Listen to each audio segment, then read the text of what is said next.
Ceci est l'histoire d'un projet fou qui allait devenir le Camp Texas 2024, puis le Camp Texas 2025. Mais n'allons pas plus vite que la musique. Je suis avec Gilles, Eric, Jean-Christophe, trois des protagonistes qui sont à l'origine de ce projet fou. Et donc, nous sommes dans un des principaux blocos de la batterie de Craville. Et donc, laissons-nous immerger par la magie du récit. Radio Flamme. C'est l'histoire de 4 Beatles de Morzine, 4 garçons dans le van, que dis-je, plutôt 4 garçons dans un JMC, plus précisément 4 garçons bercés dans les secousses d'un JMC dans l'urgence, roulant dans les nids de poules, car ce quatuor, mesdames et messieurs, est passionné de la Seconde Guerre mondiale et de tous les artefacts attenant à cette période intense de notre histoire. Un jour donc, ils vont découvrir une annonce de vente d'un blocos dans la Manche, et c'est là que l'aventure commence, cap sur la Normandie, berceau original de tous leurs rêves de débarquement, la borne zéro du bonheur de nos Morzinés. Alors tous passionnés de la Seconde Guerre mondiale, donc cette passion est née tout petit déjà.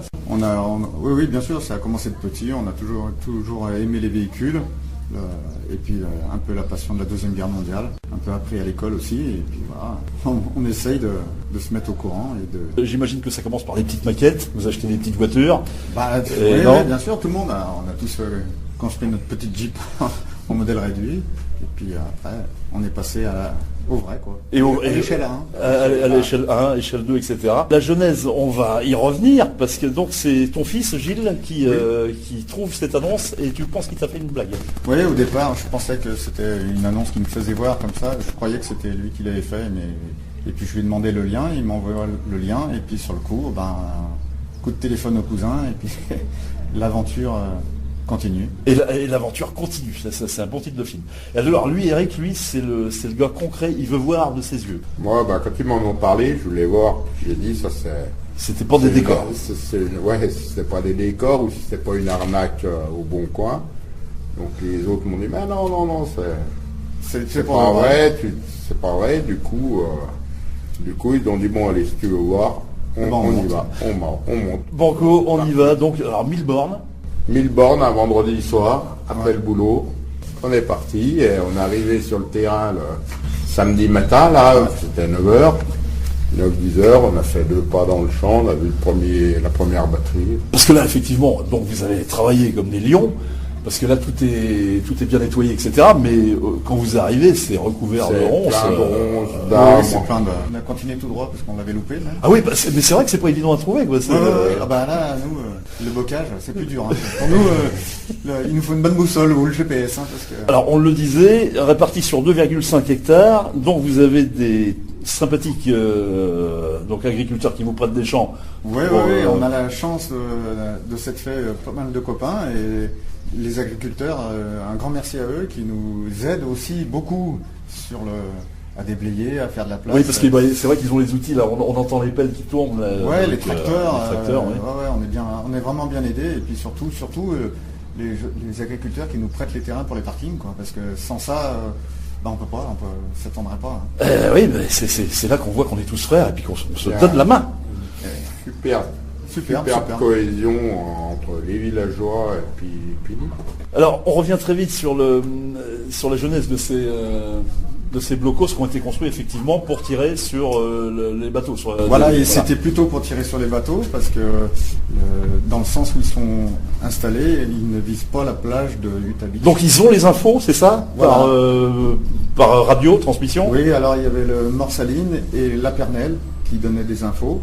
Parce qu'ici, ils tiraient à l'aveugle, ils ne voyaient pas la mer, donc ils ne voyaient pas les bateaux. Et le temps de latence, c'était de combien alors à peu près C'était très rapide. C'était en direct. C'était quasiment en direct. Oui, c'était pas des... t'as tiré à côté, allez vas-y. C'est pas des SMS. C'est pas des SMS. Non, c'était direct.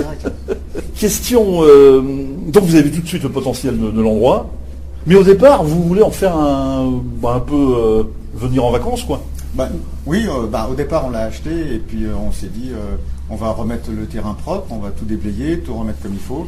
Et puis un petit peu en discutant entre nous, je crois que c'est Eric qui a dit, ou Fabien, qui a dit, et si on faisait quelque chose pour le 80e. Et si on faisait quelque chose, voilà, c'est ça. Vous vous souvenez de la phrase, tiens, on pourrait faire ça, non? Ouais. En gros, c'était ça. Hein. C'était ça, et puis donc on a acheté en 2022, et du coup on s'est dit, il va nous rester 2 ans.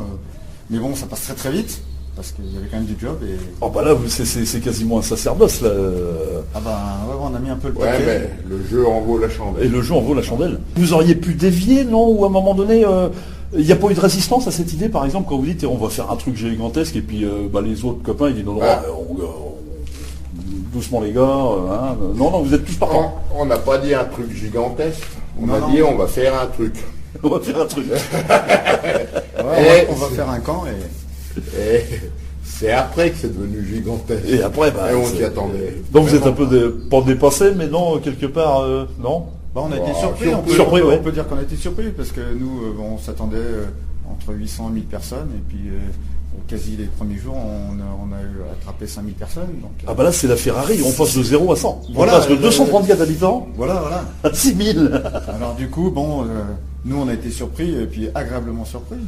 Et puis même les gens du village, quand ils ont vu ce monde.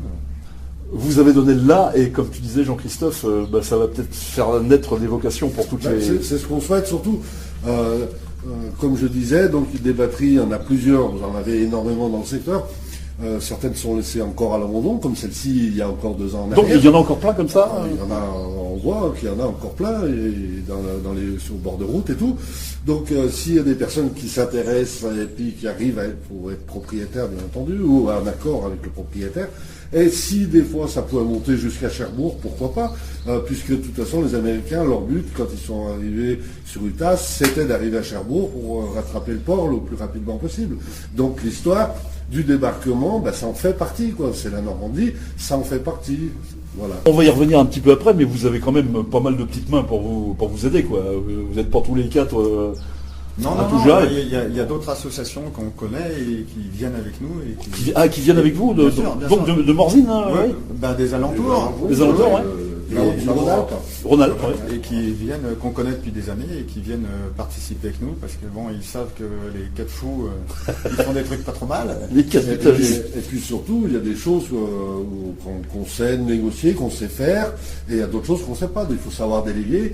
On a des équipes qui savent faire les scènes de combat, par exemple, puisque là, il y a des scènes de combat contre les unités allemandes, qui sont dans les blocos, des choses comme ça, que nous, c'est un petit peu moins notre truc. Eux, ils savent le faire. Ils savent le faire, donc voilà. Voilà, on s'entoure de personnes qui viennent faire l'animation. On a également un collègue qui est là, donc avec son Waco, qui explique aux gens, puisque nous, cette batterie, ce qu'on veut vraiment, c'est qu'il y ait des explications de partout. C'est ça. C'est qu'on ait le droit de toucher des choses. Et surtout de pouvoir partager la Et c'est là vraiment le truc original, parce que c'est ce qu'on en parlait avec Christian encore, un sympathique habitant de Craville, qui disait mais tu vas ailleurs, t'as pas le droit de toucher, quoi. Oui, puis à certains endroits. endroits. Après, c'est vrai que les véhicules sont fragiles et tout. Ça coûte, comme on disait tout à l'heure, de l'argent. Donc il y a des personnes qui sont un peu plus réticents. Ça se comprend aussi. Après, c'est chacun comme... Mais il y a un certain respect quand même des gens... Les gens sont respectueux du matériel. sur les choses. Mais c'est vrai que, par exemple, juste pour vous dire une petite chose, une Jeep, tout simplement, si vous mettez un enfant assis devant la Jeep sans son propriétaire, l'enfant va tourner le volant. Et oui. Et une Jeep, il faut tourner le volant en roulant. Il ne faut pas le tourner sans. On risque de casser des pièces. Il y a des pièces qui sont relativement fragiles. Et qui doivent être pas si faciles que ça à retrouver, j'imagine. En tout cas, pas l'envie d'échanger sans arrêt. Oui, Donc, oui. forcément, il y a des propriétaires qui sont plus réticents. Ça, c'est affaire de vous. Alors tous issus de la Red Bull 74, une association basée en Haute-Savoie. Donc c'est vrai que vous êtes passé vraiment au haut niveau, donc parce que vous faites de la restauration aussi de matériel militaire, c'est ça, hein? oui, Non on restaure un peu tous chacun un véhicule ou même plusieurs. Oui, plusieurs véhicules. On a tous plusieurs véhicules. Ouais, on peut dire ça. Et là vous avez encore le temps de faire ça justement. Depuis qu'on fait un peu Craville, là, la batterie, c'est un peu plus compliqué, mais Craville a pris une bonne part. voilà. Mais après, nous, ça nous fait plaisir. Hein. Alors, une fois le site acquis et sécurisé, alors quelle a été la plus grande étape concrète de la réhabilitation? Quelles ont été les principales difficultés rencontrées? Donc c'était vraiment le débroussaillage? Oui, c'était la remise, on va dire, d'époque, comme c'était. Comme c'était, ouais. Voilà, retrouver où étaient les trous de bombes, les nettoyer, les faire propre, quoi. Et puis là... Donc il y avait, alors c'est vrai qu'on se rend pas compte, mais il y avait carrément des cavités de trous de Ah bombe. oui, les trous sont énormes, hein. Ils font, on va dire, peut-être 8 mètres de diamètre sur 3 ou 4 mètres de profond. Hein. Et ça j'avait jamais été comblé, quoi. Et non, enfin certains ont été comblés, certains comblés, mais là il en reste 3 sur le site qui n'ont pas du tout été recreusés. Je veux dire, c'est vraiment le vrai trou de bombe, quoi. C'est le vrai trou de bombe. Juste nettoyé, puisque la végétation avait poussé à l'intérieur, tout ça, mais les 3 restent dans l'état où on les a trouvés. 2024 a été un véritable succès avec près de 5000 visiteurs jour, ou 6000 je crois, hein. 5000 ou 6000. Voilà, apparemment, il parlait de entre 5 et 8 000. 5 et 8000. Ouais. Donc 6000 visiteurs jour, donc vous attendiez déjà pas trop à ça, ce que vous me disiez. On était parti Ouais, on était parti plus sur 800 000 personnes, nous. Et puis, on a été un peu et puis en vrai, tout vrai, on s'attendait à rien du tout, puisque on savait pas, c'est une première, c'est pas notre secteur, on savait pas du tout à quoi s'attendre. Et en fait, on a eu ce qu'on voulait. Exactement, ouais. Dans l'idée, on a eu du monde. On a eu les gens qu'on souhaitait avoir, avec la bonne ambiance. On a eu les véhicules qu'on voulait. On a puis eu même le météo. passage des avions. La météo qui était exceptionnelle, là, franchement, là vous aviez notre Dieu dans votre poche. Là. Et un très très bon retour de toutes les personnes qui sont venues sur cette première édition, quoi. Qu'est-ce qui a séduit justement le public d'après vous? Déjà sur l'accueil au départ, l'accueil qu'ils ont pu avoir, d'après ce qu'on ressent, ce qu'ils nous disent, l'organisation pour tout ce qui est parking et tout ça, qu'il n'y ait pas d'attente, et derrière la convivialité du terrain, avec bien entendu les blocos, quoi, la batterie par elle-même. La batterie, de refaire vivre la batterie. Refaire vivre la batterie, ouais. Voilà. Et je pense que le message que j'ai le plus reçu, c'était la gentillesse, quoi. Gentillesse, ouais. Gentillesse. Bon, ça fait tout la gentillesse. Ouais. Donc alors vous mettez un point d'honneur à transmettre l'histoire, notamment aux plus jeunes, parce que j'ai vu ça dans le programme. Alors comment vont s'organiser ces visites pédagogiques pour les écoles? En fait, on prend rendez-vous avec les écoles et puis on va faire des groupes. Et puis chacun va prendre un petit groupe et puis faire visiter. Donc alors c'est avec vous-même les qui allez faire de la pédagogie? C'est Jacques, c'est principalement Jacques qui s'occupe de ça. On l'a déjà fait l'année dernière. L'année dernière, on est quoi, 8 écoles qui sont passées. Donc les cars arrivent, les enfants sont pris en charge directement, visite des blocos avec explication et des véhicules. Ils voient aussi le fonctionnement des chars, puisqu'on a une piste à chars où on tourne régulièrement. Ça doit les étoiles dans les yeux, non? Voilà, les enfants. On leur fait voir aussi le planeur. On fait faire un petit tour un peu de partout. Suivant les enfants qui préfèrent voir les véhicules ou voir les blocos, on passe un petit peu plus de temps. Qu'est-ce qui a le plus de succès? Alors c'est les chars, j'imagine, non? Ouais, je pense que c'est les canons, ça leur plaît pas mal dès qu'il y a un canon.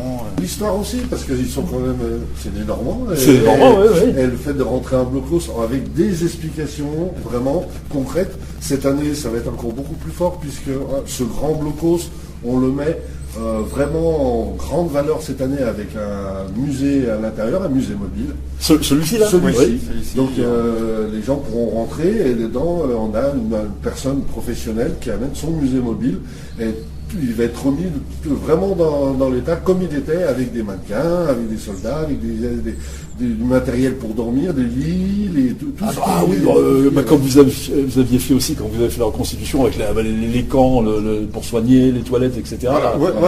Il y aura la tente hôpital. Cette année, les blocos vont être encore plus en immersion, parce que celui-ci avec, donc, comme on l'a dit, un musée, un deuxième avec réellement des soldats allemands qui seront en immersion complète dans ces blocos. Franchement, ça va vraiment être sympa. Ça va être comment ça se passerait au débarquement. C'est ça. Et donc, alors, j'imagine qu'il va y avoir le poste de transmission avec les types, avec les mannequins, avec les écouteurs sur les oreilles, etc. Exactement. Alors, en plus, l'expérience proposée va bien au-delà d'un simple constatique. Alors, il y aura des démonstrations, des défilés, véhicules en mouvement, spectacles aériens. Là, vous mettez le paquet cette année. Oui, on a la chance d'avoir Military Machine qui va organiser une journée exceptionnelle sur le site. Et puis l'armée française. Et l'armée française, alors ça c'est vraiment le gros truc ça. La date sera le 1er, donc vraiment pas louper. Faut pas louper dimanche. Le dimanche 1er, c'est là où il y aura donc tous ces chars qui seront représentés. Après le reste de la semaine, on en aura moins, mais on en aura plusieurs sur le terrain. Et effectivement, l'armée française qui vient donc avec Charles Leclerc. Son Charles Leclerc et 2 autres petits blindés. Donc ça c'est assez exceptionnel. Ah, vous devez être fier quand même, parce que alors, c'est votre projet à vous, et là vous avez attiré l'armée, quoi. Non ça va permettre... C'est des concours de... Ouais, c'est des dialogues avec d'autres personnes. C'est et ça, des oui, contacts qu'on a eu à la suite de la première édition. Et puis là, on espère que ça va aller jusqu'au bout. Parce que... Ah, bah, je te dis, Oui, vous allez avoir parti. C'est parti. Hein, c'est parti, c'est tout acquis, il n'y a pas de souci. La seule chose, bon, effectivement, on est sur des véhicules militaires de maintenant, donc on est un peu hors sujet, mais en même temps, ça fait un gros clin d'œil d'anciens véhicules avec le nouveau. Pour voir les grosses différences, même si on sait bien qu'il n'y a pas de comparaison à effectuer. Vous accueillez le Tanks Day. C'est quoi ça, le Tanks Day? Le Tanks Day, c'est exactement ce dont on parle. Voilà, c'est ça. C'est le dimanche 1er juin. Toute la journée avec deux expositions de tous les blindés qui seront assez exceptionnels. Également des exposants, des commerces. Il y a quelques petits commerces, mais il y a surtout une bourse permanente, tous les jours. On n'aura pas forcément toujours les mêmes boursiers, c'est eux qui décident, il reste 2 jours, 1 jour, voilà. Mais il y en aura tous les jours sur notre camp. Mais l'armée française nous mettra également sur la semaine des soldats qui vont faire du démontage de moteurs régulier, donc pour faire voir aux jeunes comment ça se passe, ça c'est au même endroit que la bourse. Et on aura aussi l'armée française, le service recrutement, qui sera là toute la semaine également. Et pour eux, c'est une aubaine en plus. C'est une première, ils n'ont jamais fait le service recrutement qui va venir. Il y en a plusieurs en France, des services recrutement. Celui-ci, pour eux, c'est une première. Nous, on a déjà travaillé en Rhône-Alpes avec des services recrutement d'autres secteurs, et ils étaient vraiment stupéfaits de pouvoir voir que autant de jeunes peuvent s'intéresser à ça. Quoi. La France me serait armée, etc. Et donc là, on est vraiment dans le move, quoi, dans la mouvance. Hein. Oui, je pense qu'ils cherchent des gens, ils doivent chercher du monde, je pense. Mais après, ils veulent aussi faire voir qu'il n'y a pas que les soldats, il y a aussi les gens qui s'occupent de la mécanique, de un peu tous les métiers. Oui, c'est ça, il y a plein de corps de métiers. C'est vrai, c'est ça qui est magnifique dans l'armée, c'est qu'il y a plein de corps de métiers. Quoi. Pour le fun, il y aura des groupes. Oui, alors l'année dernière, on avait trois groupes qui étaient venus. Et cette année, je crois qu'on en a 5 ou 6. 5 ou 6 ouais, pratiquement tous les soirs. Je crois qu'il y a juste un soir où le 6, on a 3 ou 4 filles là, qui viennent chanter. Et ces chansons des années 40. Voilà. Le thème, c'est Deuxième Guerre mondiale. Donc c'est vrai. C'est donc toujours dans le thème, et associé à ça, on fait également, on aura donc une buvette qui est ouverte toute la journée, et également des repas. Et les repas, bien entendu, on met un petit clin d'œil, c'est beaucoup de repas savoyards. Et puis c'est normal que vous ayez une petite compensation, parce qu'il faut bien que vous vous retombiez un peu sur vos pieds. C'est j'imagine avec la restauration que vous... C'est la seule chose qui peut faire que, éventuellement, ça nous coûte pas trop cher. On n'a pas de subvention, ni régionale. Vous faites tous, il faut le préciser, vous faites tout avec vos deniers, quoi. Voilà, on part au culot, on sait combien on va en avoir, ça fait déjà un bon billet chacun. Et plus la buvette, et plus les gens mangent, et plus les gens boivent un coup. Souvent, les gens nous demandent, ah mais on a fait, vous nous avez bien expliqué, est-ce que je vous donne des sous et tout? Non, on dit, allez, prenez un coca, prenez une gaufre, faites ce que vous voulez, quoi. Mais, et nous, c'est comme ça qu'on peut se payer. Si c'était à refaire, vous feriez tout pareil? Je crois que on est parti sur 4 fous qui se sont mis dans un projet. On a réussi à en avoir 2 de plus. Un 5e faux. Non, 2 de plus. 2 de plus. La folie est contagieuse. Jean-Christophe et Didier là-bas. Et du coup, à 6, plus nos femmes qui nous aident un peu à droite à gauche. Ce qu'il faut retenir, c'est que nous, ça nous a tellement plu l'année dernière, on a eu tellement de retours satisfaisants qu'on a dit, allez, sur un coup de tête, on revient encore une fois. Et puis là, je pense que ça va être une année à pas louper, quoi. Une année à pas louper, parce qu'il y a beaucoup de choses. Démonstration de chars, les balais aériens, etc. Messieurs, merci beaucoup. En espérant vous voir très nombreux. Rendez-vous début juin pour cette fête. Voilà. Donc du 1er au 8. Du 1er au 8, c'est la folie à Graville. Alors on va juste redonner vos petites coordonnées. On vous trouve comment? Alors on a une page Facebook, la batterie de Graville. Batterie de Graville, tout simplement. Voilà. Et puis pareil sur Instagram. On a une petite page aussi sur Instagram. Radio Flamme